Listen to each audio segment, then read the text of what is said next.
Hello everyone. तो अभी तक हमने इस ट्यूटोरियल में लगभग 4 वीडियो देख चुके हैं। तो उसमें शायद कई सारे ऐसे बेसिक फंडामेंटल जो थे और भी सारी चीज़ें थी, उसको हमने कवर किया है। तो अ, अभी मैंने ये भी बोला था कि जो भी हमको कन्फ्यूज़न होगा हम उसको कमेंट करेंगे। तो ऐसा कुछ कमेंट मुझे ज़्यादा आया नहीं है कि क्या चीज़ें और क्लियर करना है। देन हम लोग लास्ट वीडियो में आएंगे। इस वीडियो में जो भी टॉपिक छूटे हुए हैं फंडामेंटल्स के, उसको हम लोग कंप्लीट करेंगे। साथ में ही जो हम लोग सर्टिफिकेट के बारे में बात किए थे कि जो भी इस ट्यूटोरियल को कंप्लीट करेंगे उनको एक सर्टिफिकेट दिया जाएगा, तो उसको कंप्लीट किया जाएगा। आप इस लास्ट वीडियो को कंप्लीट करिए, ठीक है। देन हमारे इस वीडियो के डिस्क्रिप्शन में आपको हमारे चैनल का, साथ में हमारे इंस्टा का, टेलीग्राम का सारा लिंक प्रोवाइड मिलेगा। आपको हमारा टेलीग्राम चैनल पे जाके ज्वाइन करना है। उसी पे आपको एक लिंक जल्दी मिलेगा, 1-2 दिन के अंदर में ही उसको टेस्ट को आप देंगे। देन उसके बाद आपको सर्टिफिकेट प्रोवाइड कराया जाएगा। आपके फ़ोन पे ही आपका सर्टिफिकेट भेज दिया जाएगा। तो कुछ ये देखिए, ये पढ़ने बैठा है व्यक्ति। Hello sir, welcome to my channel. तो आपको अमर सर कुछ बता रहे हैं और मैं इनसे एक क्वेश्चन पूछना चाहता हूँ। जो क्वेश्चन जो है सीपीयू के बारे में है, तो हम लोग जानेंगे कि सीपीयू क्या होता है। तो सर मार्गदर्शन करिए। तो अभी जैसे कि हम लोग कई सारी चीज़ें अभी हम लोग पढ़े थे, कुछ टॉपिक हमारा छूटा है, जैसे सीपीयू छूट गया है, 1-2 चीज़ें और हैं, तो उसमें हम लोग देखेंगे। तो समझते हैं कि पहले सीपीयू है क्या। पहले हम आइए इन्हीं लोगों से पूछते हैं कि क्या सीपीयू होता है, क्या जानते हैं अभी तक हम लोग। सीपीयू के बारे में हम बस इतना जानते हैं कि सीपीयू जो है कि कंप्यूटर को चलाता है। अच्छा, बस इतना जानते हैं। और कुछ? और बस ये जानते हैं कि जो भी चीज़ हम इनपुट करते हैं वो प्रोसेसिंग करके वो आउटपुट देता है, बस। अच्छा, ठीक। तो सब लोग ऐसे नॉर्मली जानते हैं कि सीपीयू क्या करता है कि एक तरीके से हम बोलते हैं कि कंप्यूटर का दिमाग होता है, ठीक है, जो क्या करता है, पूरा सिस्टम चलाता है, ठीक है। तो अभी हम लोग कई सारी चीज़ें पढ़े थे, जस्ट पीछे हम लोग कुछ डिवाइस पढ़े थे, मेमोरी पढ़े थे, ठीक है। तो कैसे डिवाइस वगैरह, मेमोरी वगैरह सीपीयू के साथ में कैसे कोऑर्डिनेट कर रहे हैं चीज़ों को चलाने के लिए, ठीक है, जो भी कंप्यूटर है उसमें काम करने के लिए, उसके बारे में हम लोग सीखेंगे। तो बेसिकली सीपीयू हम लोग बार बार बोलते हैं होता है हमारा सेंट्रल प्रोसेसिंग यूनिट, ठीक है। जिसमें हम लोग क्या करते हैं कि अभी जैसे हम बात कर रहे थे कि कंप्यूटर का एक ब्रेन होता है, या हम बोलें तो सारा जो कंट्रोलिंग का काम होता है हमारा सीपीयू से होता है। तो इसमें हम देखेंगे कि 2-3 चीज़ें होती हैं जो इसमें मेजर वर्क करती हैं, ठीक है, कंप्यूटर को चलाने के लिए, ठीक है। जैसे अगर हम लोग देख पाएंगे तो इसमें होता है कंट्रोल यूनिट होता है जिसको हम सीयू बोलते हैं, ठीक है। अर्थमेटिक लॉजिक यूनिट होता है जिसको हम बोलते हैं एएलयू बोलते हैं, और एक मेमोरी यूनिट होता है। तो टोटल इसमें लगभग 3 यूनिट में स्पेशली तौर पे वर्क करते हैं। इसमें हम देखते हैं तो उसको हम लोग जैसा कि स्क्रीन पे देख पा रहे हैं कि ये 3 चीज़ें वर्क करती हैं, ठीक है। तो हम अब इसको स्टेप बाय स्टेप देखते हैं कि ये कैसे वर्क कर रहा है, ठीक है। तो हम लोग अगर देखें कि कैसे हम लोग वर्किंग प्रोसेस की बात करें, कि जब कंप्यूटर का हम लोग स्टार्टिंग में ही पहले लेक्चर में हम लोग देख रहे थे और दूसरे लेक्चर में भी हम लोग समझे थे कि वर्किंग प्रोसेस क्या होता है कंप्यूटर का। तो उसमें हम लोग ये देख पा रहे थे कि पहले हम क्या कर रहे थे, किसी भी काम को करने के लिए हम पहले इनपुट दे रहे थे, देन बीच में वो कुछ वर्क कर रहा था, मतलब प्रोसेस कर रहा था, और क्या होता था, हमको लास्ट में रिजल्ट मिलता था, जिसको हम क्या बोलते हैं, आउटपुट बोलते थे। तो जो बीच में प्रोसेस का काम करता था, उसी प्रोसेस में हमारा जो प्रोसेस का काम करता है वो सीपीयू होता है, ठीक है।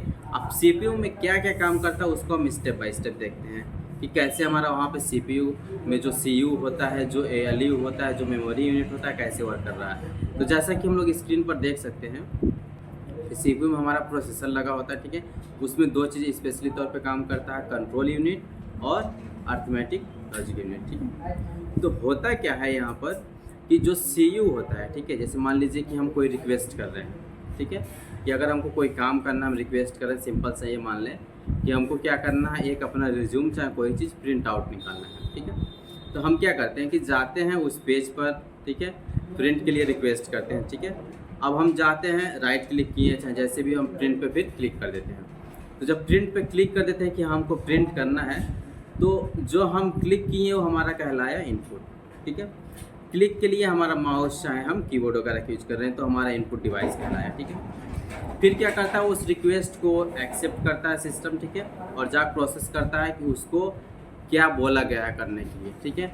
फिर वो समझता है कि हाँ हमको ये प्रिंट करना है, देन क्या करता है वो प्रिंटर में जा करके हमको रिजल्ट दे देता है। ठीक है, तो होता क्या है कि इस बीच में सीयू कैसे काम कर रहा है, एएलयू कैसे काम कर रहा है, उसको हम देखेंगे। ठीक है, तो सीयू जो हमारा होता है वो डिवाइस को कंट्रोल करता है। जैसे मैं आपने क्या किया कि रिक्वेस्ट दिया, ठीक है, आप माउस का यूज कर रहे हैं, ठीक है, या कीबोर्ड का यूज कर रहे हैं, रिक्वेस्ट दे रहे हैं। ठीक है, अब वो चीज़ें हैं कि कैसे उस रिक्वेस्ट को कहाँ पर भेजना है। ठीक है, ये सीयू हैंडल करता है। जैसे मान लीजिए आपने पेज प्रिंट करने के लिए दिया है, तो जाहिर सी बात है उसका आउटपुट आपको प्रिंटर में मिलेगा। ठीक है, ना कि अदर किसी डिवाइस में। तो कौन सा वर्क किस डिवाइस के पास भेजना है, ठीक है, ये सारा चीज़ हमारा सीयू मैनेज करता है, कंट्रोल यूनिट। ठीक है, तो सीयू के बाद अगर हम देखते हैं कि उसके बाद क्या होता है कि एएलयू उसमें वर्क करता है। ठीक है, तो जैसा कि अगर हम नाम में ही देख रहे हैं अर्थमेटिक लॉजिक यूनिट। ठीक है, तो हो क्या रहा है कि एक तो अगर हम सिर्फ नाम से ही अगर समझें कि अर्थमेटिक मतलब क्या होता है, ठीक है, तो सिंपल सा है कि इसमें अर्थमेटिक ऑपरेशन किए जा रहे होंगे। अब अर्थमेटिक ऑपरेशन में हम देख सकते हैं कि जैसे हमको कोई चीज़ जोड़ना है, घटाना है, गुणा करना है, भाग करना है, इस टाइप के सारे ऑपरेशन होते हैं, अर्थमेटिक ऑपरेशन में आ जाएंगे। ठीक है, फिर उसके बाद हम देखें कि लॉजिकल ऑपरेशन क्या होंगे, क्योंकि एएलयू जो होता है अर्थमेटिक और लॉजिकल ऑपरेशन को करता है। ठीक है, लॉजिकल ऑपरेशन में हम देखते हैं कि किसी दो चीज़ों में, तीन चीज़ों में कई बार कंपेयर करने का काम करते हैं। ठीक है, कई बार उनको साथ में लिखते हैं। जैसे हम बोलें कि लॉजिकल ऑपरेशन के क्या क्या होते हैं, जैसे एंड होता है, ठीक है, और होता है। जैसे हम बोलते हैं कि ना कि या तो ये समान होगा या तो यही होगा, तो वहाँ पे और हम यूज कर रहे हैं। ठीक है, और जब दो समान यूज करना होता है तो हम एंड का यूज करते हैं कि ए भी हो सकता है बी भी होगा। ठीक है, दो चीज़ें, तो ऐसे एंड, ठीक है, नॉट और इस टाइप के जो भी ऑपरेशन होते हैं, ठीक है, वो हमारे लॉजिकल ऑपरेशन में आते हैं। तो सीयू क्या किया, डिवाइस को कंट्रोल कर रहा है कि कौन सा इनपुट हमको कहाँ से मिल रहा है और कौन सा रिजल्ट हमको कहाँ देना है। ठीक है, एएलयू क्या कर रहा है, जो भी आपके मैथमेटिकल मतलब अर्थमेटिक ऑपरेशन है और लॉजिकल ऑपरेशन है उसको मैनेज कर रहा है कि कैसे करना है। ठीक है, फिर जो हम थर्ड पॉइंट की बात कर रहे थे कि मेमोरी यूनिट जो होता है वो कैसे काम करता है। जैसे अगर हम एग्जांपल ले रहे थे कि अगर हम पेज को प्रिंट कर रहे थे, पहले हम उसको क्लिक कर रहे थे, मतलब इनपुट दे रहे थे, प्रोसेस कर रहा था, फिर प्रिंट आउट हमको मिल रहा था आउटपुट। ठीक है, तो जाहिर सी बात आप उस पीडीएफ को, उस फाइल को ओपन कर रहे होगा, कहीं ना कहीं सेव किए होंगे। ठीक है, जब आप सेव किए होंगे तो वो डेटा स्टोर किया होगा, तो मेमोरी यूनिट यूज हो रहा होगा ना। हाँ, दूसरी चीज़ कि जब भी हम यूज करते हैं, ठीक है, आप मान लीजिए पीडीएफ ओपन किए, किसी ना किसी पीडीएफ रीडर में ओपन किए होंगे, फोटो होगा तो किसी हम इमेज रीडर में ओपन किए होंगे, एप्लीकेशन यूज कर रहा होगा। जब भी एप्लीकेशन अगर हम ऐसे यूज करते हैं, ओपन करते हैं, तो हमारा वहाँ पे क्या हो जाता है, प्राइमरी मेमोरी वर्क करता है। तो मतलब क्या है कि हम वहाँ पे सीयू के साथ साथ में, एएलयू के साथ साथ में मेमोरी यूनिट का भी यूज कर रहे हैं जब कोई ऑपरेशन कर रहे हैं तो। ठीक है, तो सीपीयू हमारा बस एक सिस्टम है, एक बोला जाए कि कंप्यूटर का दिमाग है जो सारा चीज़ हैंडल करता है और हमको चीज़ें चलाने में हेल्प करता है। ठीक, तो ये हमारा चीज़ें हो जाती हैं। अब अगर हम देखें कि सिंपल से देखें कि इसमें क्या हुआ, इनपुट हुआ, प्रोसेस हुआ, प्रोसेस में हमारा सीयू, एएलयू, ठीक है, मेमोरी यूनिट काम किया, फिर हमको रिजल्ट मिल गया। जस्ट अगर इसको हम फुल प्रोसेस के बारे में बात करें, जिस प्रोसेस के बारे में हम बात कर रहे हैं, तो हमारा होता क्या है कि यही प्रोसेस हमारा एक तरीके से आर्किटेक्चर कहलाता है। ठीक है, कि अगर हम बात करें, नेक्स्ट टॉपिक हमारा होता है कंप्यूटर आर्किटेक्चर, तो वो कैसे वर्क करता है। तो कंप्यूटर आर्किटेक्चर में हम ये चीज़ देखते हैं कि कैसे जो कंप्यूटर वर्क कर रहा है। ठीक है, दूसरी चीज़ मतलब उसको बोला जाए कि कैसे वो ऑर्गेनाइज वे में काम कर रहा है, क्या क्या स्टेप होंगे। ठीक है, कि उसमें जैसे क्या है कि अगर हम आर्किटेक्चर को देखेंगे तो उसमें मॉनिटर लगा होगा, ठीक है, सीपीयू लगा होगा, कीबोर्ड लगा होगा, माउस लगा होगा, ये तो इसके डिवाइस प्रॉपर लगे होंगे। ठीक है, दूसरी चीज़ जो काम कैसे कर रहा है। ठीक है, अब काम कैसे कर रहा है, हम इनपुट दे रहे हैं, फिर वो सीपीयू के पास जा रहा है, सीपीयू में क्या क्या स्टेप काम किया, फुल चीज़ है। ठीक है, फिर हमको रिजल्ट मिला। तो ये सब सारी चीज़ों को लेकर के हम बोलेंगे कि ये हमारा फुल प्रोसेस जो हो गया, इसको हम बोल सकते हैं कंप्यूटर आर्किटेक्चर। ठीक है, मतलब अगर हम एक बात बोलें कि अगर हमको सीपीयू बहुत क्लियरली समझ में आ गया है, चीज़ें समझ में आ रही हैं, तो मतलब आर्किटेक्चर हमारा क्लियर है। ठीक है, हमको उसमें कंफ्यूज नहीं होना है। ठीक है, तो ये हमारा हो जाता है कंप्यूटर आर्किटेक्चर का।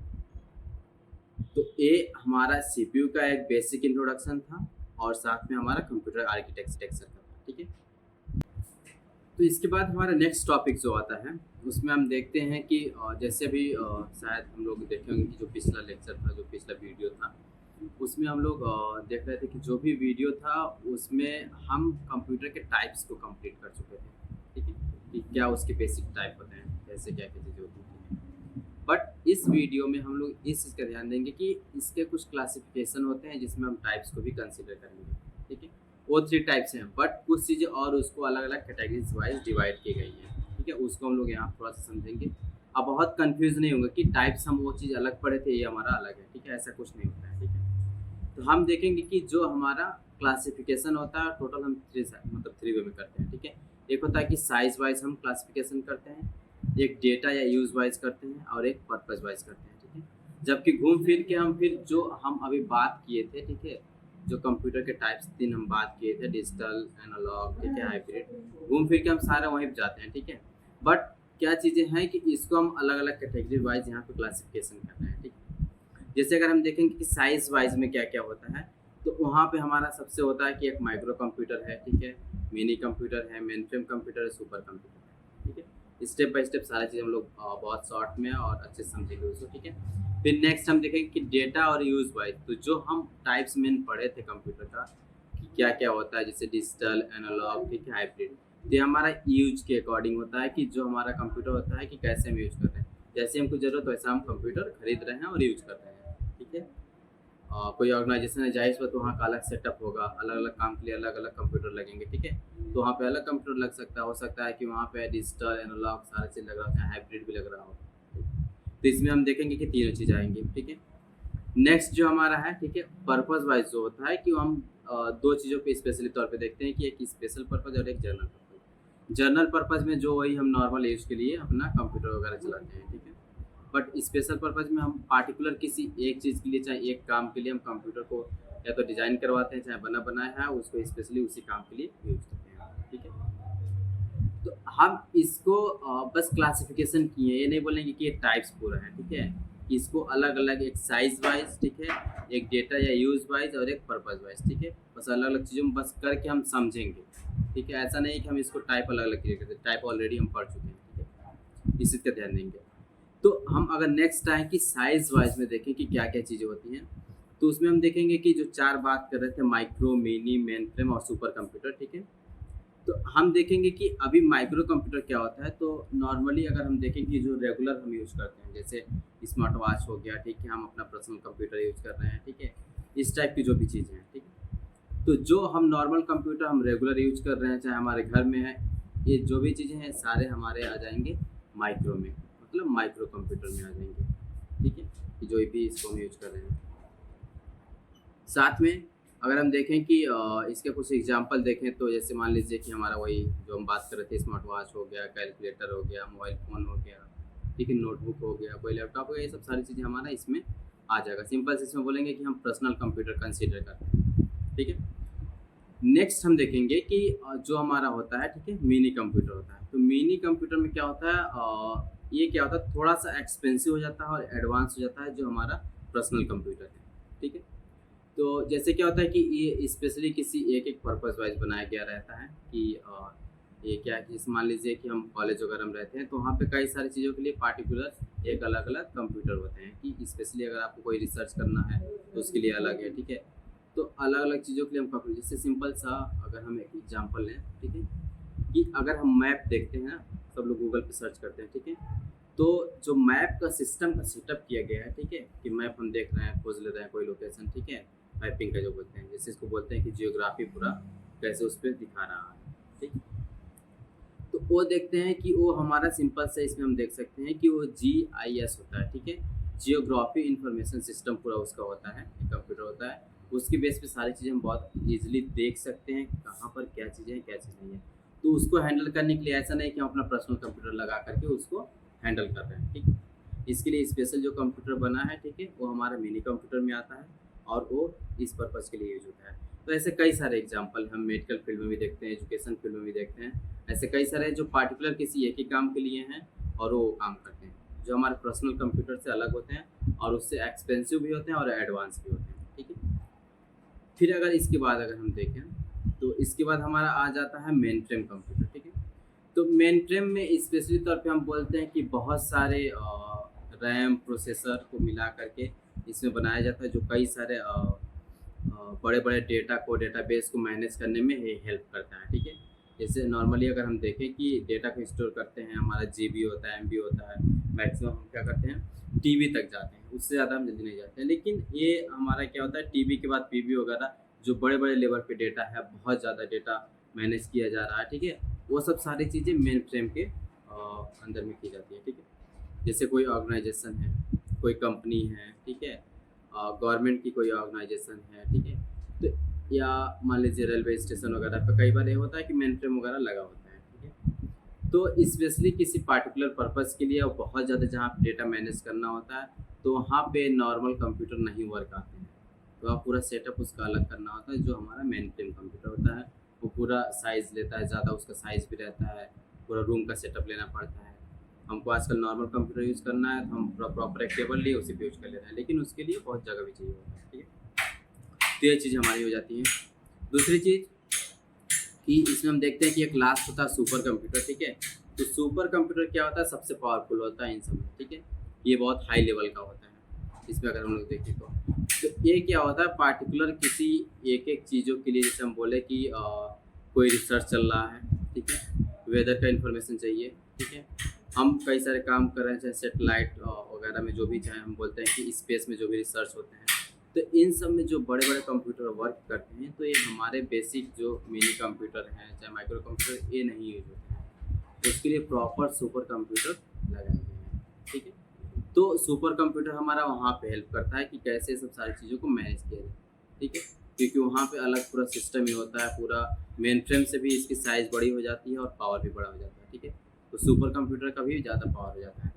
तो ये चीज़ हो जाती है कि हमारा सुपर कंप्यूटर में होता है। ठीक है, तो एक चीज़ एक्स्ट्रा हम लोग इसमें थोड़ा सा ऐड करते हैं कि अगर हम सुपर कंप्यूटर की बात कर रहे हैं, तो हम भारत में देखें तो जो हमारा पहला सुपर कंप्यूटर उसको हम बोलते हैं परम, और जो पहला कंप्यूटर उसको हम सिद्धार्थ बोलते हैं। तो दोनों में कन्फ्यूज़ नहीं होना, दोनों का अलग अलग नाम है। ठीक है, ठीक है, ये नहीं कन्फ्यूजन है कि उसका उसमें जोड़ दिया, उसका उसमें जोड़ दिया, तो ये थोड़ा सा हिंट था बस। ठीक है, फिर इसके बाद हमारा जो क्लासिफिकेशन की हम बात कर रहे थे, तो हम डेटा और यूज़ वाइज आते हैं। ठीक है, तो डेटा या यूज़ वाइज में हम देखेंगे कि कैसे कैसी ज़रूरत है। ठीक है, कि हमको कहाँ पे किस कंप्यूटर की ज़रूरत है। तो हमने ऑलरेडी डिजिटल कंप्यूटर, ठीक है, एनालॉग कंप्यूटर, उसके बाद से हाइब्रिड कंप्यूटर। ठीक है, ये तीनों के बारे में हमने ऑलरेडी पहले से वीडियोस में है, आप लोग उसको और अच्छे से देख सकते हैं। तो ये हमारा क्या होता है, डेटा या यूज़ वाइज होता है, इसको आप लोग पूरा देख सकते हैं कि कैसे क्या क्या चीज़ें हैं। देन इसके बाद लास्ट होता है कि हमारा पर्पस वाइज होता है, कि एक स्पेशल पर्पस होता है, एक जनरल पर्पस होता है। तो पार्टिकुलर क्या होता है कि कई सारे ऑर्गेनाइजेशन है पार्टिकुलर कोई चीज़ बनाने के लिए स्पेशली, ठीक है, हम देखते हैं कि कुछ पार्टिकुलर अलग से कंप्यूटर का सेटअप होता है कि कोई ये चीज़ बनाना है, ठीक है, या कोई ये पार्टिकुलर काम करना है। तो स्पेशली तौर पे कि हम ये बोलें कि स्पेशल कोई चीज़ बनाना है या कोई सामान बनाना है, तो उसके लिए अलग से कंप्यूटर का पूरा डिज़ाइन करवाया गया, बनवाया गया है, जिसमें पैसा भी बहुत ज़्यादा लगा है। तो वो क्या होता है कि हमारा स्पेशल पर्पज़ में कंसीडर किया जाएगा। जनरल पर्पज़ में क्या है, जो हमारा नॉर्मल पीसी होता है, पर्सनल कंप्यूटर होता है, ये सब सारी चीज़ें हमारे जनरल पर्पज़ में आते हैं। हम लगा रहे हैं अपने, ठीक है, इंस्टीट्यूट पर बैठे हुए हैं, ठीक है, अपने घर पे बैठ के काम कर रहे हैं, सब सारे जनरल पर्पज़ में होते हैं। लेकिन स्पेशली कोई कंपनी है, कोई चीज़ बनाना चाहती है, कोई प्रोडक्शन करती है, तो उसके लिए अलग अलग कंप्यूटर का पूरा सेटअप करती है, तो हमारा स्पेशल पर्पज़ में होता है। तो जो हम क्लासिफिकेशन देख रहे थे, साइज़, डेटा या यूज़ वाइज, ठीक है, या हम बोलें तो पर्पज़ वाइज, कन्फ्यूज़ नहीं होना है, बस इन तीनों चीज़ों को थोड़ा समझ के आगे बढ़ना है। ठीक है, तो साइज़ का हो गया, साइज़ में 4 होते हैं, ठीक है, फिर हमारा क्या हो गया, डेटा या यूज़ वाइज हो गया, उसमें 3, ठीक है, और फिर पर्पज़ वाइज में 2। तो ये हमारी चीज़ें हैं। तो फिर इसमें हम देखेंगे कि एक नेक्स्ट टॉपिक हमारा है, बस कुछ बेसिक चीज़ें हैं उसको समझना होगा, कि जैसे डेटा है, इंफॉर्मेशन है, फाइल है, क्या चीज़ें होती हैं। ठीक है, ये बहुत बेसिक पॉइंट होता है, कई बार हम लोग इसमें कंफ्यूज रहते हैं कि डेटा, फाइल, इंफॉर्मेशन सब एक ही मिक्स कर देते हैं। तो बहुत कंफ्यूज नहीं होना है। अगर हम देखें सिंपल से, स्क्रीन पे भी हमारी चीज़ दिख रही है कि जो डेटा होता है, सिंपल से अगर हम ये चीज़ देखें तो डेटा को हम बोल सकते हैं कि हमारा कॉन्सेप्ट है, चाहे बोल सकते हैं कि रॉ मटेरियल है, ठीक है, जिसका बहुत मीनिंग नहीं निकलता है, यानी तो ठीक है, बहुत पार्टिकुलर मीनिंग नहीं निकलता है, और वहीं पे अगर हम इंफॉर्मेशन से कंपेयर करें तो कई सारे डेटा को मिला करके हमारा इंफॉर्मेशन बनता है, जिसमें क्या करते हैं, जिसका कुछ मीनिंग निकलता है।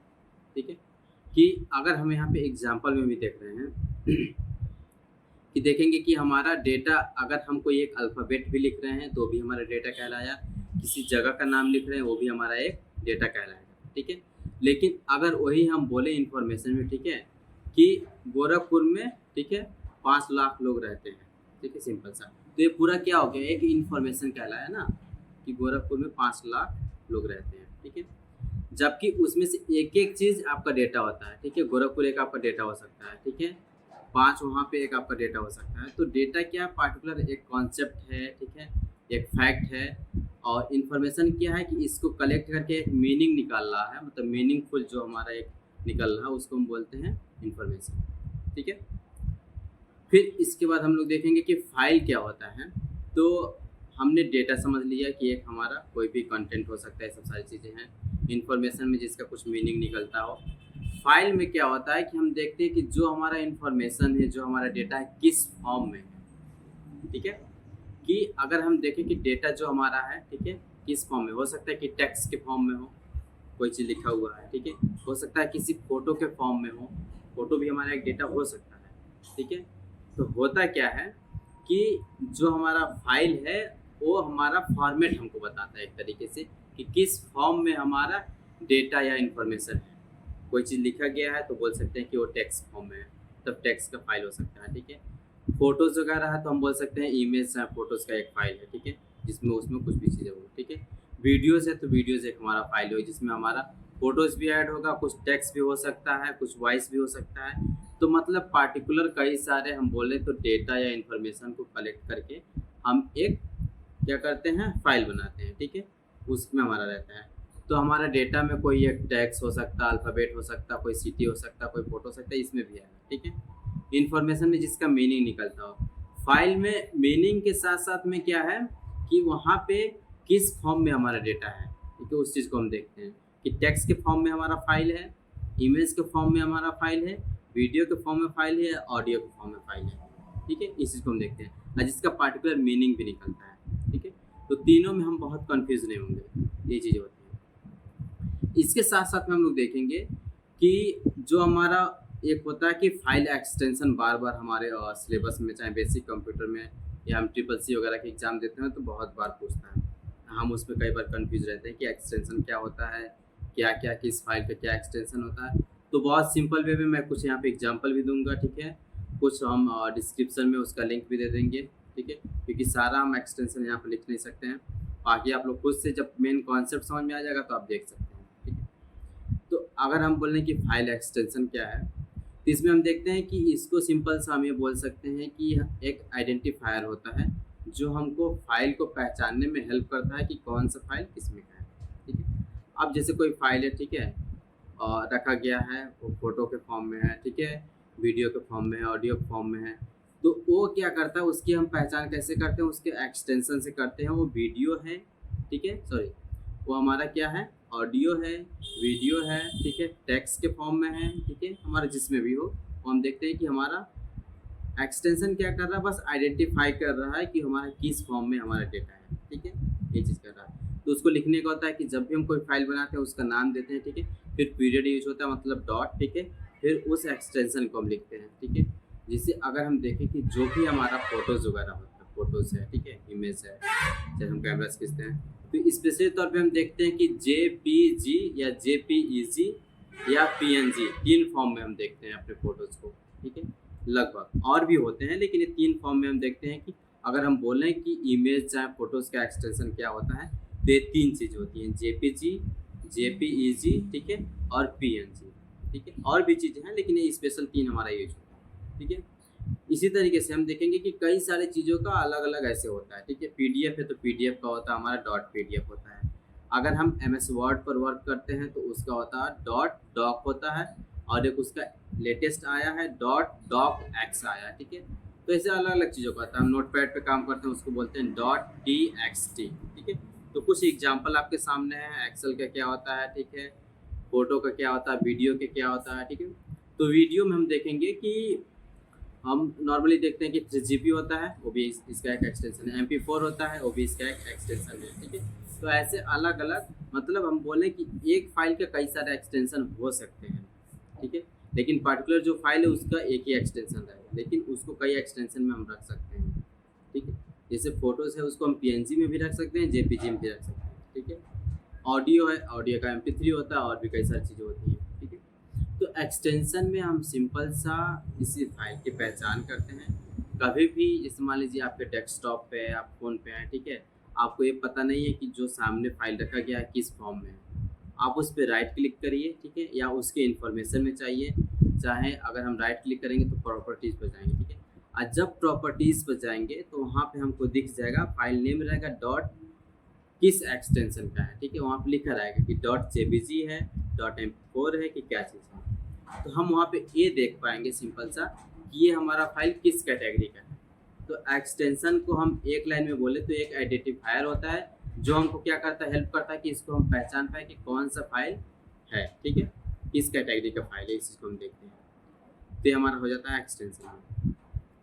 तो एक हम देखें कि स्टार्टिंग से कि जो हम लोग अभी इस ट्यूटोरियल में देख रहे हैं, इस सारे वीडियोस में देख रहे हैं कि क्या क्या चीज़ हम लोग फंडामेंटल से शुरू किए थे, कि क्या इंट्रोडक्शन होता है, क्या टाइप्स हैं, मेमोरी वगैरह सारी चीज़ें, ठीक है।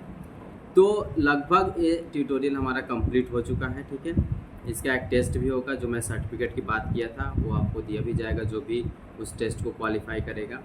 साथ में ये भी चीज़ें हैं कि अगर कोई चीज़ छूटी हुई है या आप लोग को लगता है कि कोई चीज़ हमको बहुत क्लियरली नहीं समझ में आ रहा है, उसका अलग से मुझे वीडियोस बनाना चाहिए, तो आप लोग ज़रूर कमेंट करें। और जो भी ऐसा वीडियोस है, जो ट्यूटोरियल है, आप लोग इसको थोड़ा सपोर्ट करें, इसको लाइक करिए, सब्सक्राइब करिए, शेयर करिए, कि ये नॉलेज बाकी लोगों के पास अगर पहुंच पाए। अगर कंटेंट चीज़ें सही हैं, ठीक है, आपको लगता है कि हाँ अच्छी चीज़ें बताई गई हैं, एक्सप्लेन सही किया गया है, तो आप इसको ज़रूर शेयर करिए कि बाकी लोग भी बहुत ईजिली इसको सीख पाएँ। अब बाकी कोई ऐसी चीज़ है कि जो इसमें नहीं है या किसी चीज़ की कमी है, आप लोग ज़रूर उसमें कमेंट करिए और हमको बताइए, तो उस चीज़ को हम सुधार करेंगे, ठीक है। Thank you so much.